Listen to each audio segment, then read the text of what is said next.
നമസ്കാരം, ചർച്ച് അപ്ഡേറ്റ്സിലേക്ക് സ്വാഗതം.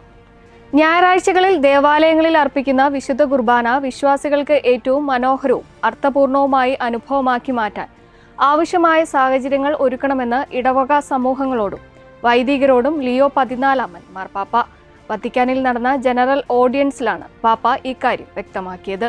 ദിവ്യബലി കേവലം കടമ തീർക്കാനുള്ള ആചാരമല്ല, മറിച്ച് ഉദ്ധിതനായ ക്രിസ്തുവുമായുള്ള കണ്ടുമുട്ടലാണ്. കുർബാന മധ്യേയുള്ള പ്രസംഗങ്ങൾ ദൈവവചനത്തെ അനുദിന ജീവിതവുമായി ബന്ധിപ്പിക്കുന്നതും ലളിതവും ആത്മീയ പ്രചോദനം നൽകുന്നതുമായിരിക്കണം. യുവാക്കളും വയോധികരും ഉൾപ്പെടെയുള്ള മുഴുവൻ ഇടവക സമൂഹത്തിനും സജീവമായി പങ്കുചേരാൻ സാധിക്കുന്ന രീതിയിൽ വിശുദ്ധ കുർബാന ക്രമീകരണങ്ങൾ ഒരുക്കണമെന്നും ദേവാലയങ്ങളിൽ എത്തുന്ന എല്ലാവരെയും സ്നേഹത്തോടും സാഹോദര്യത്തോടും സ്വീകരിക്കുന്ന അന്തരീക്ഷം വളർത്തിയെടുക്കണമെന്നും പാപ്പ വിശ്വാസികളോട് ആവശ്യപ്പെട്ടു.